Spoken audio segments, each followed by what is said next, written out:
Je te rappelle les règles. On va voir ensemble plusieurs projets crypto qui ont levé des millions et le but va être de déterminer si ces projets sont bullish ou si c'est tout simplement du bullshit pseudo-profond. On va également revenir sur un projet crypto potentiellement scam qui a levé 10 millions de dollars au calme. Ça nous montre aussi que ce n'est pas parce qu'un projet lève des fonds qu'il est fiable. D'ailleurs, cette vidéo fait partie de la série VC Money et si tu veux retrouver les anciens épisodes, tu pourras te rendre sur cet article accessible gratuitement. Tu auras tous les anciens épisodes avec tous les projets qu'on a traités précédemment. Mais avant de commencer, on va tirer au sort ensemble les 2 grands gagnants du NFT de la collection 1000 Merci que j'ai créé pour remercier toutes les personnes qui donnent de la force en partageant des commentaires sous les vidéos. En plus là on est de moins en moins, donc franchement force à vous, félicitations aux survivants. Tu sais que moi je resterai jusqu'à la fin, hein. On est là jusqu'à la fin. Premier grand gagnant, félicitations à toi. Deuxième grand gagnant, félicitations à toi. Donc vous pouvez me contacter avec une adresse ERC20 par mail pour que je puisse vous envoyer le NFT. Et même si vous en avez plusieurs, c'est pas grave parce que le NFT aura beaucoup d'utilité à l'avenir, donc même si vous en accumulez, ça ne peut qu'être bénéfique. Maintenant, tu connais, hein, si tu connais pas, chaque mercredi, nouvel épisode de la VC Money. Et si la crypto, la DeFi, le Web3 sont des sujets qui éveillent ta curiosité et ou te passionnent de manière incommensurable, tu sais ce qu'il te reste à faire. Maintenant, mets-toi en mode Zeppo, boisson sur le tech, et c'est parti, on commence.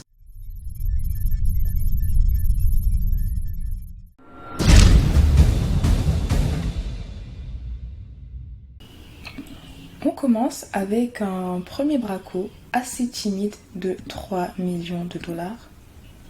Il s'agit de Sol Wallet. Et rien qu'en lisant le titre, le projet me parle. En fait, ils veulent créer un self-hosted crypto wallet, donc un portefeuille crypto qui nous permettra d'avoir l'entière possession de nos fonds et ils veulent également contribuer à l'adoption massive. Ce qui est très intéressant avec ce projet, c'est qu'ils répondent à une problématique concrète qu'on peut retrouver dans la plupart des portefeuilles décentralisés actuels comme MetaMask. Parce que pour te créer un portefeuille crypto décentralisé, tu dois générer une clé privée. Et cette clé privée est justement ce qui te permet d'accéder à tes fonds. Et si tu perds cette clé privée, tu perds littéralement l'accès à tes fonds. Donc cette clé privée peut être source de stress et ça peut également être un frein à l'adoption massive. Et en fait, Sol Wallet, grâce à ce qu'on appelle le account abstraction, je ne vais pas aller dans les détails, mais je t'invite à creuser parce qu'elle apporte énormément d'utilité, vont réussir à créer un portefeuille crypto qui se base sur un smart contract. Mais on va directement aller sur leur site pour voir à quoi ça ressemble et surtout quelles sont les fonctionnalités que ce portefeuille propose. Ok, donc déjà rien qu'en lisant la première page, on voit la proposition de valeur clairement énoncée et ça nous parle. On peut créer un portefeuille simplement en quelques secondes sans phrase de récupération. D'ailleurs, tu peux rejoindre la waiting list. C'est toujours intéressant pour être prévenu en premier quand le portefeuille sortira. Et parmi les fonctionnalités, on voit qu'on peut mettre en place plusieurs systèmes pour avoir accès à son portefeuille, donc sans avoir à passer par la phrase de récupération. On pourrait également payer les frais de gaz avec un token ERC20 autre que l'Ether, donc ça c'est super intéressant. Et voilà, en tout cas on voit également qu'ils ont de belles références, donc c'est aussi rassurant. Affaire à suivre, en tout cas c'est un projet qui me parle. On passe à la suite car tu sais que le but c'est de passer en revue rapidement les projets. Là on est sur un braco à 2 chiffres, ça doit être du lourd, on va voir ensemble. Ok, donc on voit que c'est un projet turc. Donc c'est le projet qui s'appelle MetaTime. Ils ont levé 11 millions de dollars dans un contexte d'adoption crypto en hausse. Donc déjà, l'élément de contexte est intéressant parce que ça nous montre qu'en Turquie, on peut observer une hausse de l'adoption crypto et donc ça peut être très pertinent de développer un projet qui pourrait adresser ce marché. Donc on nous apprend aussi que La startup est en train de développer un exchange, un wallet, une blockchain, une marketplace NFT et un stablecoin. Alors la première réflexion que j'ai en lisant ça, c'est en fait les refs, pourquoi vous voulez faire trop de choses en même temps? En fait, de manière générale, je préfère quand un projet se concentre sur une seule chose pour la faire bien que quand il fait plusieurs choses à la fois. Mais bon, à creuser, on va voir. En tout cas, je crois que là aussi dans l'article, il mettait en avant le fait qu'en Turquie, justement, la crypto a un intérêt croissant. Et il me semble qu'ils ont aussi un token. Dans tous les cas, on va directement se rendre sur le site du projet. Ok, ouais, on sait, vous avez levé 11 millions, félicitations à vous les refs. Ouais, c'est ça. Donc actuellement, ils sont en vente privée pour leur crypto. Proposition de valeur, le nouveau standard du monde de la blockchain. Bon, c'est pas très attrayant, mais bon. Ce qui est intéressant, c'est qu'on peut se positionner sur un potentiel airdrop à voir. En tout cas, le site est bien fait. Après, je ne suis pas forcément emballée, mais si on connaît vraiment le contexte et le marché, ça peut potentiellement être un bon projet et surtout avec un fort potentiel dans le sens où si actuellement en Turquie il n'y a pas de plateforme leader, il pourrait être la plateforme leader dont la Turquie a besoin. On passe au projet suivant, braquage à 7,5 millions de dollars. De quoi s'agit-il? Ok, on voit qu'il y a Animoca Brand derrière. Animoca Brand, c'est du lourd. Dans quoi ils investissent? Ok, c'est un projet, c'est encore un portefeuille crypto. Ok, on creuse un peu plus. Donc là, on voit par contre que c'est The Custodial Wallet Solution. Ça veut dire que là, c'est un portefeuille crypto qui ne nous permettra pas d'avoir l'entière possession de nos fonds.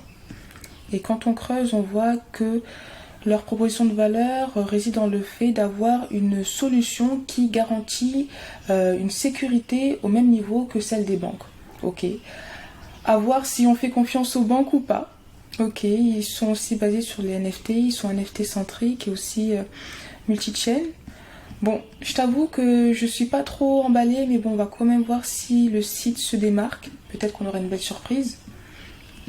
Même si encore une fois l'apparence ça veut rien dire. Bon, j'étais pas emballée par le projet, le site ne m'emballe pas non plus, on passe à la suite. Gros braquage, 28 millions de dollars. De quoi s'agit-il? Suspense. Ok, une plateforme, un réseau social Web3, tendance à suivre, open. Donc ils ont levé et leur projet a une valorisation de 100 millions de dollars. C'est beaucoup quand même. Qu'est-ce qu'ils sont en train de construire? Ok, une plateforme sociale qui pourrait être le Web3 WeChat, le WeChat du Web3, pardon. Il me semble que WeChat, c'est un réseau social asiatique et chinois, si je ne me trompe pas. On va directement voir à quoi leur application ressemble. Ok, déjà, elle est déjà ouverte. Elle est actuellement en version bêta. Donc, il y a plusieurs communautés. On va essayer de rentrer dans une communauté pour voir à quoi ça ressemble. Ok, donc là on a une vidéo d'introduction. En soi, le site il est bien fait, simple, compréhensible. Donc si je comprends bien, pour accéder à la communauté, on peut acheter un NFT. Ce que j'aime bien, c'est qu'il propose le paiement par crypto et par carte. Donc ça c'est bien pour l'adoption massive. Ok. Le problème avec ce genre de projet, c'est qu'il a besoin de connaître une forte adoption pour connaître un succès grandiose. Donc en tout cas, on sait qu'il est là, on va continuer à le suivre. On passe à la suite, braquage à 10 millions de dollars.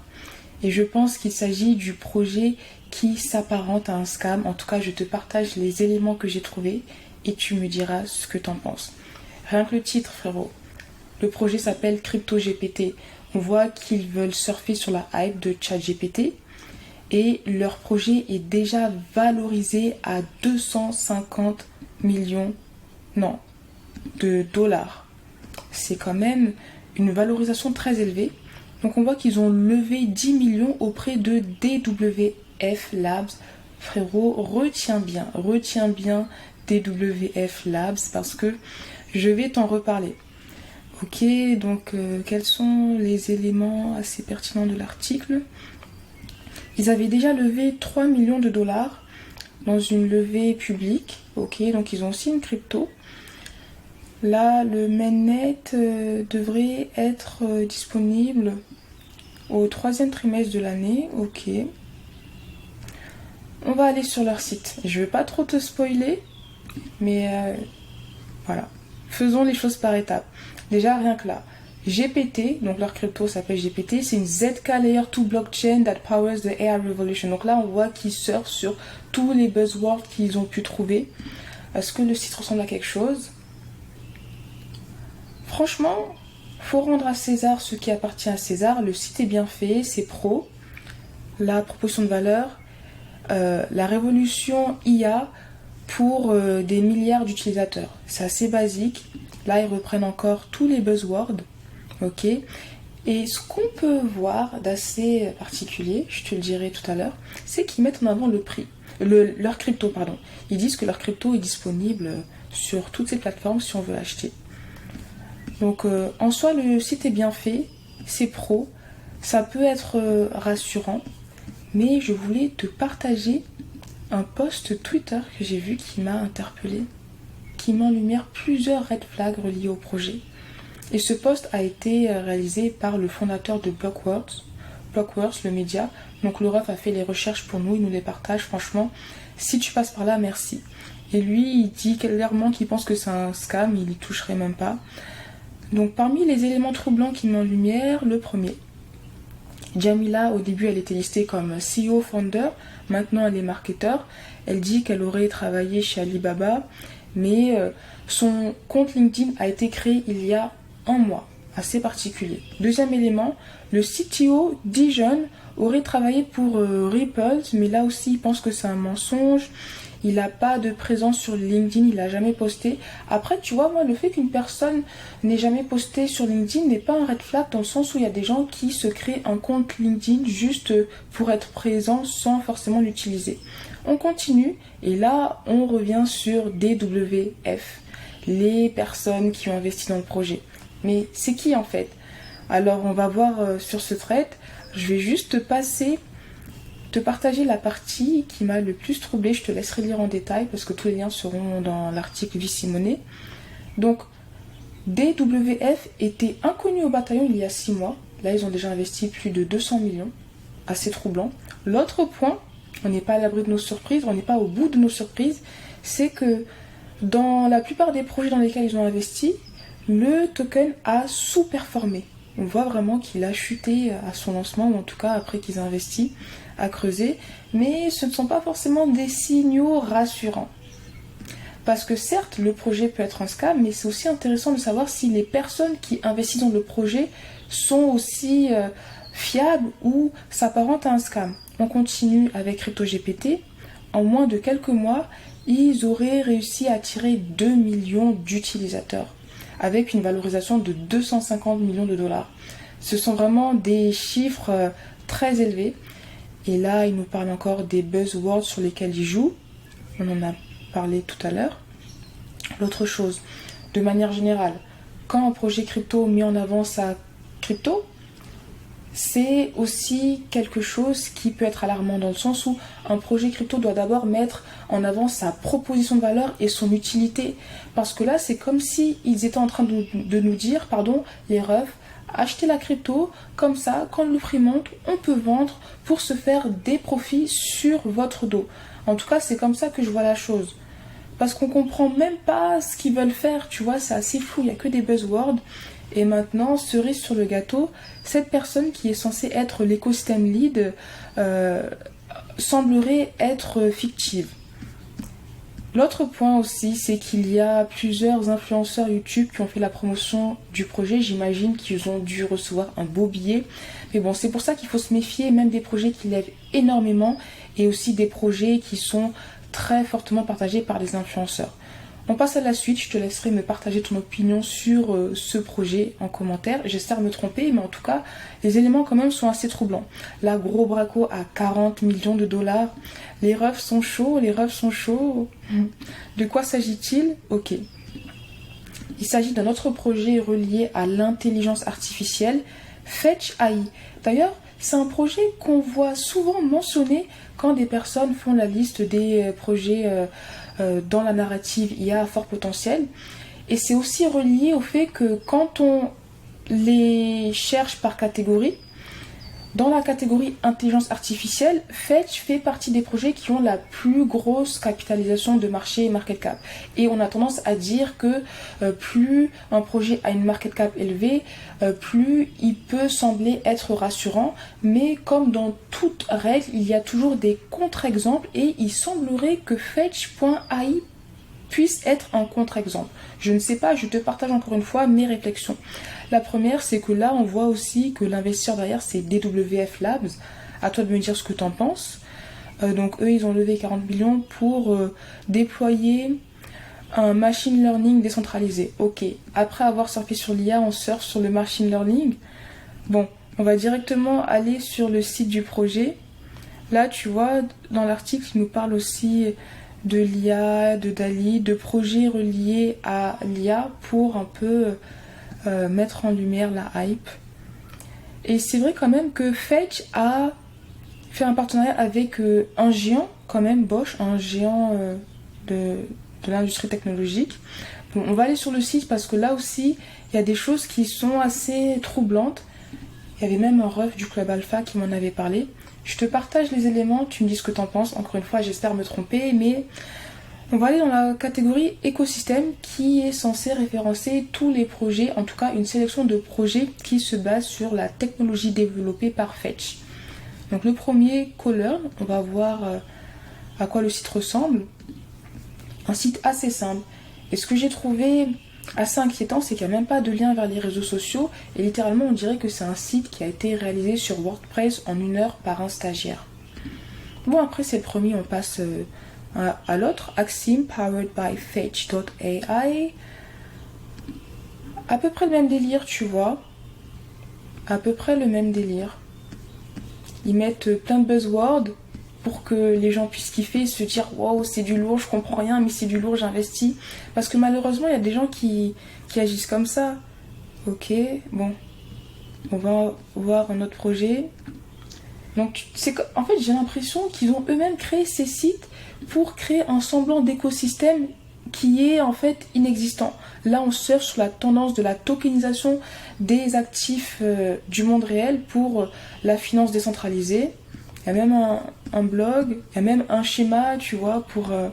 Parfois, quand il y a des schémas comme ça qui paraissent trop compliqués, j'apparente aussi ça à du bullshit pseudo-profond parce que normalement, si tu es assez calé, tu dois pouvoir expliquer ton projet à une audience qui n'a pas les mêmes compétences techniques que toi. Là, ça fait un peu mal à la tête, mais bon. Il y a ce projet qui paraît un peu plus legit, mais encore une fois à creuser. Parce que quand j'étais allée sur le site du projet, je ne sais pas si l'application existe, je pense qu'elle existe, en tout cas j'espère, mais ils ont quand même un compte Twitter qui est assez actif, à voir encore une fois si l'activité est réelle, car on sait que tout s'achète, mais voilà. Moi, quand j'ai quelques petits red flags sur un projet, peut-être que je peux me tromper, mais je préfère le mettre de côté. Passons à la suite, tu me donneras tes retours en commentaire. Petit braco assez timide encore. Hein. De quoi s'agit-il ? Ok, il s'agit du projet John Fire. Ils ont levé 3,5 millions pour rendre le Web3 plus sécurisé en le simplifiant. C'est une proposition de valeur que j'aime bien, mais j'aimerais bien en savoir un peu plus sur ce qu'ils font. Et je vais te montrer ça directement. En fait, on en avait déjà parlé dans les Crypto News parce qu'ils ont créé un plugin qui permet de rendre beaucoup plus intelligibles les transactions qu'on s'apprête à accepter quand on veut faire une transaction. Déjà là, il y a une preuve sociale. Ils ont été partagés par Bankless. Bankless, c'est un média assez fiable. En tout cas, j'aime beaucoup ce média. Et ce post, on va s'attarder sur ce post. Il nous apprend que le compte Instagram Azuki a été hacké et on voit que le petit chenapan a mis un lien frauduleux. Pourquoi je te parle de ça ? Parce que généralement, quand on veut aller sur une application crypto, une des manières les plus, entre guillemets, sécurisées de le faire, c'est de passer par un des comptes officiels de l'application pour se rendre sur le site. Le problème, c'est que si le compte se fait hacker et que le lien est frauduleux, si on baisse la vigilance parce qu'on est passé par un compte officiel, on peut facilement se faire hacker en validant un contrat frauduleux. Et c'est là où l'application Jonfire a toute sa pertinence, parce que eux, ils ont un plugin qui justement te dit la transaction que tu t'apprêtes à accepter.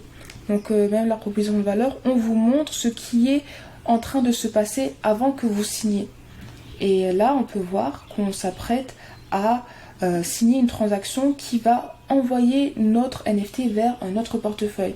C'est pour ça que, selon moi, c'est littéralement une application d'utilité publique, parce qu'on peut protéger nos actifs, on peut les empêcher de se faire voler. Pourtant, ils ont fait un braco très, très modeste. Ça nous montre aussi que ce n'est pas les projets qui lèvent le plus de fonds qui sont les plus pertinents. Tu vois ce que je veux dire ? Je pense que les Vossers sont connectés. On passe à la suite. Braquage assez modeste aussi, à 5 millions de dollars. Donc il s'agit de Sega. Donc ils ont levé 5 millions. En tout, ils ont levé 9,3 millions pour accélérer leur produit DeFi on-chain structuré exotique. On va voir qu'est-ce qu'ils entendent par exotique. Ok, donc on va directement se rendre sur le site du projet pour voir si ça nous parle ou pas. Donc là, on voit qu'ils veulent nous proposer du rendement sécurisé dans un environnement de marché volatile. Ok, mais encore, qu'est-ce que tu nous proposes comme produit financier? Donc on a bien compris que c'était des produits financiers pour générer du rendement sur nos cryptos. Donc déjà, proposition de valeur, Sega nous offre des stratégies de rendement transparentes et plus sécurisées. Et il se positionne comme le premier protocole d'options DeFi exotique. Le point qui peut être entre guillemets rassurant, c'est qu'ils ont déjà réussi à bloquer une valeur de 12 millions de dollars. Donc maintenant, quels sont les produits exotiques selon eux? Ok, donc on voit qu'il y a des rendements assez élevés. Là, j'ai pas forcément envie de tester, à creuser, là j'ai pas creusé, on les passe en revue très rapidement, mais j'en profite pour en faire un rappel qui est extrêmement important. Quand tu vois rendement élevé, faut que tu penses aussi que c'est relié à des risques élevés. Plus le rendement sur un produit financier est élevé, plus le risque de perte associé est également grand. Donc là, j'ai pas forcément envie de me positionner. Si je le fais, dans tous les cas, ça sera dans le club alpha, où il y a des personnes qui vont... Enfin voilà, tu vois ce que je veux dire, dans le club alpha, on se permet de faire des choses un peu plus risquées. Mais là, c'est pas forcément un projet qui m'attire. Je voulais te partager 2 bonus avant de passer à la suite parce que ça concerne des projets qui ont levé des fonds. On en a déjà parlé, mais une piqûre de rappel est très importante, surtout qu'ils pourraient nous réserver de beaux airdrops. Le premier, c'est Layer 0. Ils sont backés par Christie's, Samsung. Ils avaient levé 120 millions de dollars. Ça veut dire qu'ils ont assez pour rincer la communauté avec un airdrop assez juteux. Tu vois ce que je veux dire? Le deuxième projet, c'est la blockchain Sei. On en avait déjà parlé. D'ailleurs, il me semble qu'actuellement, Sei est encore en testnet. Parce que tous les airdrops ne sont pas gratuits à réaliser. En revanche, les airdrops sur les testnets sont gratuits dans le sens où tu devras tester des applications dans un environnement test avec des crypto-tests. Donc, t'as rien à perdre à part quelques minutes de ton temps. Et parfois, les sommes peuvent être très très belles. On parle de sommes à 3 voire 4 chiffres. Donc, à toi de voir. En tout cas, on a fini, on a passé en revue les 9 bracos. Je vais te partager mon verdict et toi aussi tu dois le faire, frérot, t'es obligé. Donc le projet sur lequel je suis le plus bullish, c'est Jonfire, parce qu'encore une fois, c'est le genre de projet dont on a besoin pour rendre le Web3 plus sécurisé et pour aussi avoir l'adoption massive. C'est littéralement pour moi une application d'utilité publique et le projet sur lequel je suis le moins bullish, qui pour moi s'apparente très fortement à du bullshit pseudo profond, je pense que tu l'as compris, il s'agit de CryptoGPT. Donc c'est tout pour moi, j'attends tes retours en commentaire. On se retrouve mercredi prochain pour un nouvel épisode de la VC Money, très très vite pour un nouvel épisode des Crypto News. Et si tu veux rejoindre les rêves du Club Alpha, le lien sera en description.